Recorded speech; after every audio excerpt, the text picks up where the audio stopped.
pointing for a gradual slowing down of growth momentum in the second half of the year, not because of the flood, but because of slowing credit growth impacting the economy, slowing export, because the global recovery start to benefit services over trade of goods. So growth momentum will ease, and the flooding is adding some downside risk to that, but I think it's going to be temporary.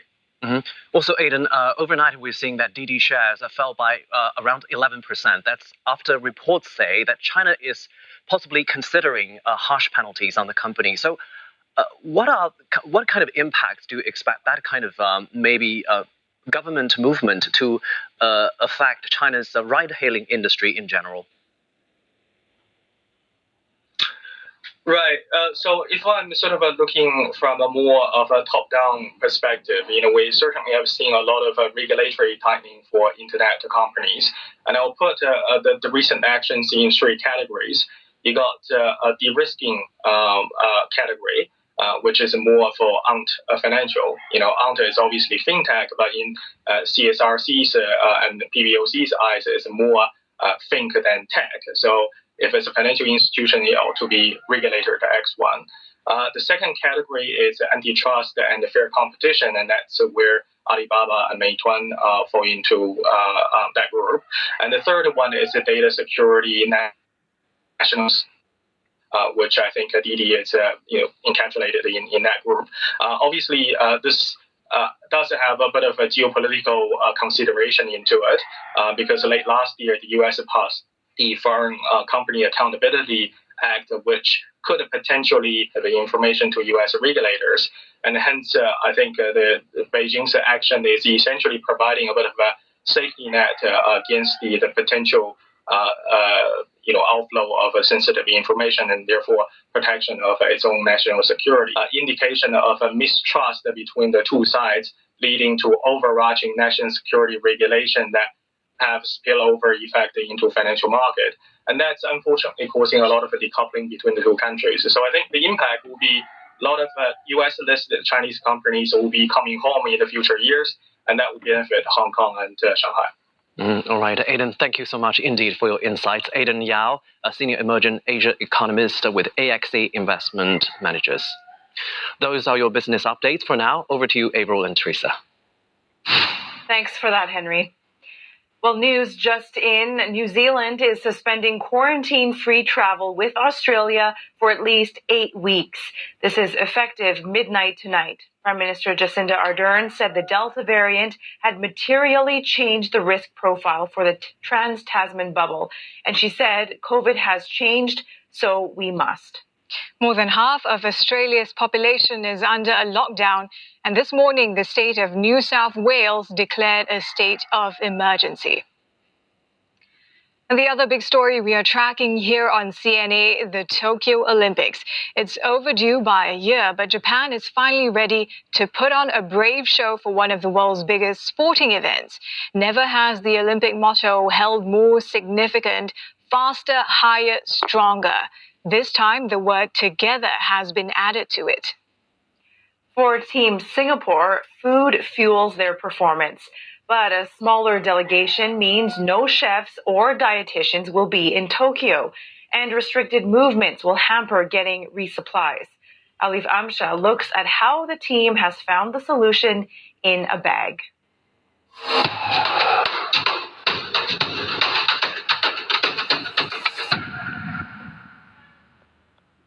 Chicken rice and laksa, comfort food usually whipped up by a chef or dietitian at previous Olympic Games. But things will be different in Tokyo. Movement is largely controlled, so we are not allowed to go supermarkets to replenish the food for the athletes. So this is why these bags are super important, because they provide them with the snacks that are familiar, so that when they finish competing, they can recover in a way that best suits them. Each bag is customized to suit an athlete's dietary needs as well as personal favorites. I went on a grocery run to find out how these are chosen. There are two things I have to keep in mind. Some items will have to last for longer periods. This is like a ready meal. Basically, it's rice and meats all cooked in one meal. And all the athlete needs to do is to warm it up, It's also about keeping athletes fueled while on the move. Sometimes we might have delays or even waiting for the bus and everything. So during those unexpected inconvenient times, we are gonna need like some energy, some food intake, as to prepare for better competition performance. So what are some of the nutritional values that we are looking for?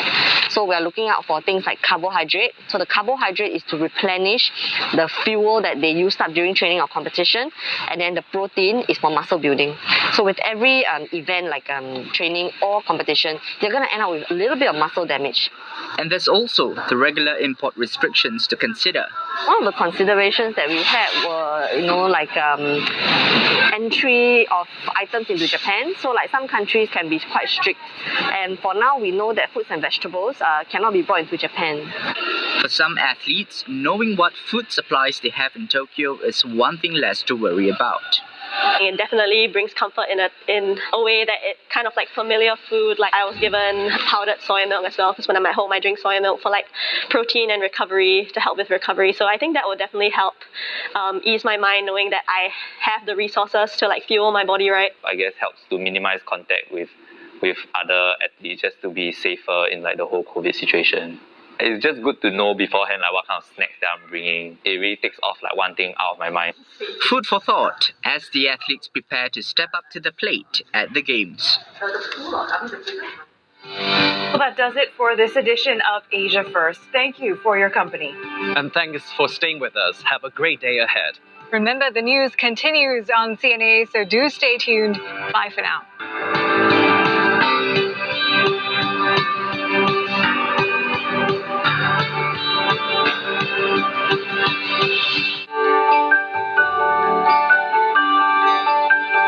Look forward to brighter skies. The weather, sponsored by Qatar Airways.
The weather, sponsored by Qatar Airways. Being in Singapore, you know how scarce land is. We're looking to double our solar generation by 2030. This is like really the biggest. Nobody has done such a large PV solar plant.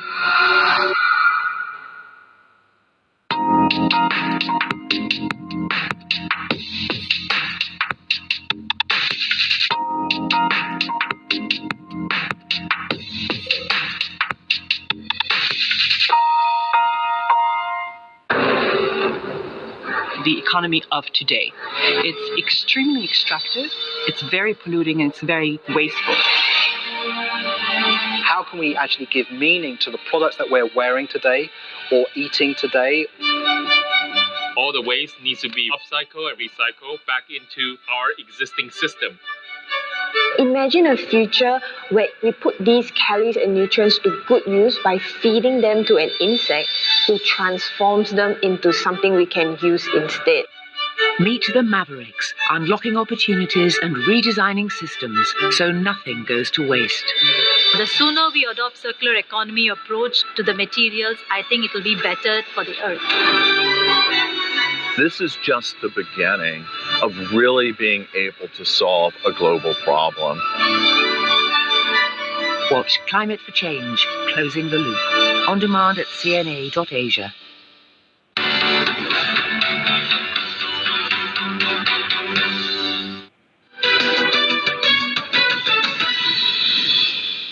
Headline news this hour.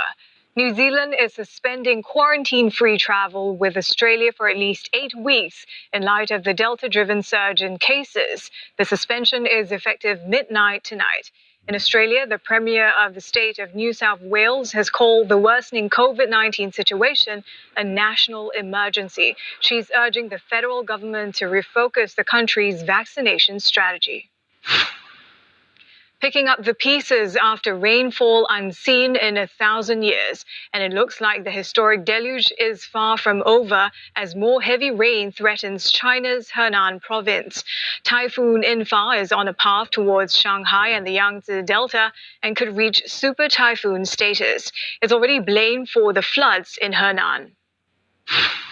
No spectators or the usual fanfare, but the games must go on. The Tokyo Summer Olympics officially kicks off today with an opening ceremony that will be like no other. And that is the latest from the CNA Newsroom.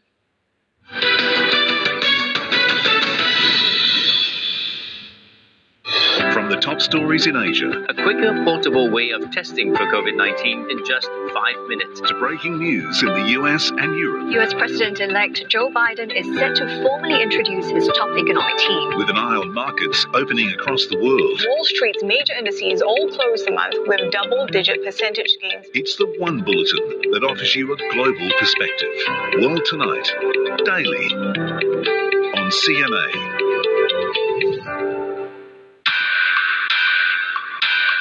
Three individuals from 3 Asian cities with one thing in common: trying to survive after losing their careers in the pandemic. The hidden toll of COVID-19. Watch Make It Work on demand at cna.asia. Bhinneka Tunggal Ika, unity in diversity. It is precisely its diversity that made Indonesia what it is. Chandni Vatmani, CNA, Jakarta.